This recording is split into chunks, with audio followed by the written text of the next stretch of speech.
2 Samuel 19. It was reported to Joab, the king is weeping. He's mourning over Absalom.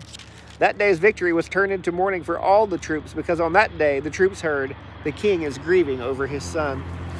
So they returned to the city quietly that day, like troops come in when they are humiliated after fleeing in battle. But the king covered his face and cried loudly, "My son Absalom! Absalom, my son, my son!" Then Joab went into the house of the king and said, "Today you have shamed all your soldiers, those who saved your life, as well as your sons, your wives, and your concubines, by loving your enemies and hating those who love you. Today you have made it clear that the commanders and soldiers mean nothing to you. In fact, today I know that if Absalom were alive and all of us were dead, it would be fine with you. Now get up, go out and encourage your soldiers, for I swear by the Lord that if you don't go out, not a man will remain with you tonight.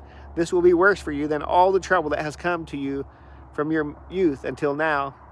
So the king got up and sat in the city gate, and all the people were told, "Look, the king is sitting in the city gate." Then they all came into the king's presence.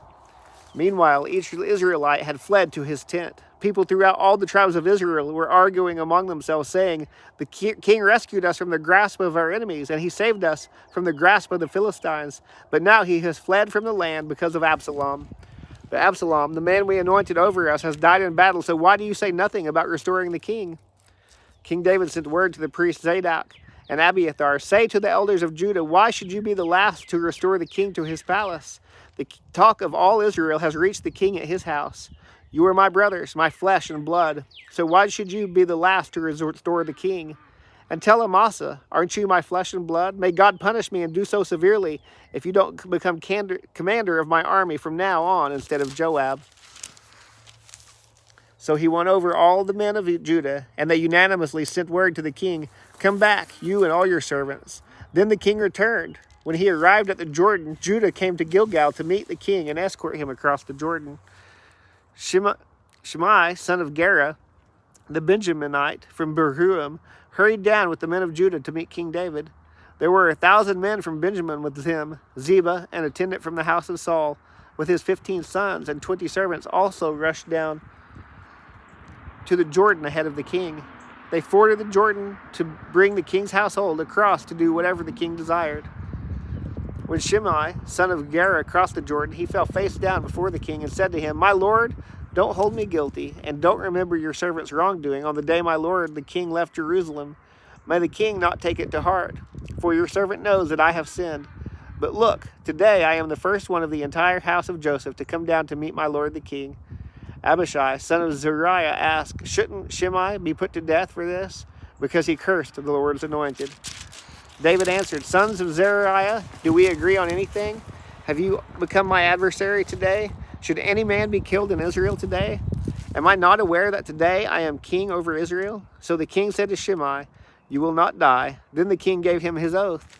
Mephibosheth, Saul's grandson, also went down to meet the king. He had not taken care of his feet, trimmed his mustache, or washed his clothes from the day the king left until the day he returned safely. When he came from Jerusalem to meet the king asked him, "Mephibosheth, why didn't you come with me?"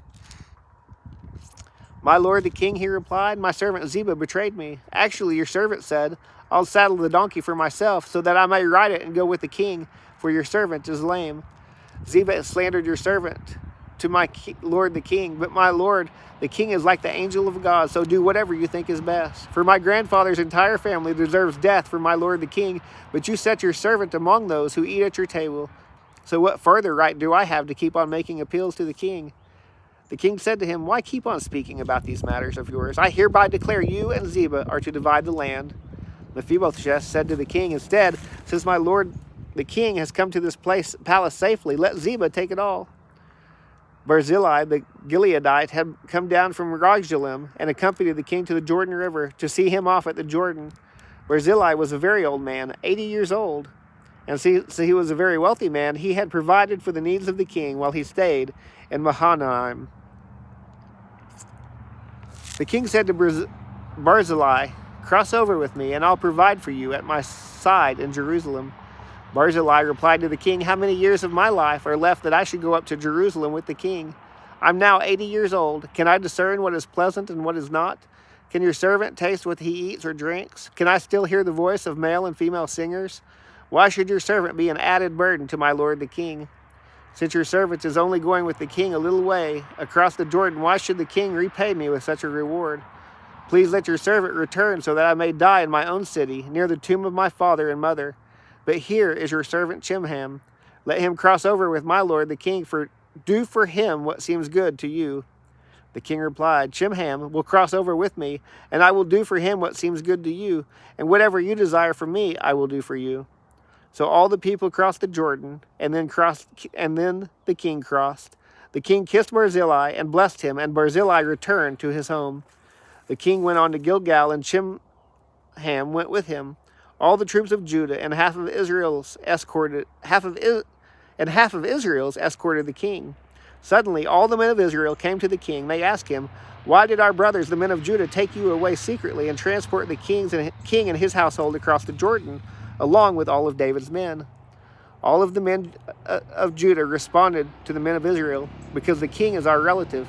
Why does this make you angry? Have we ever eaten anything of the king's or been honored at all?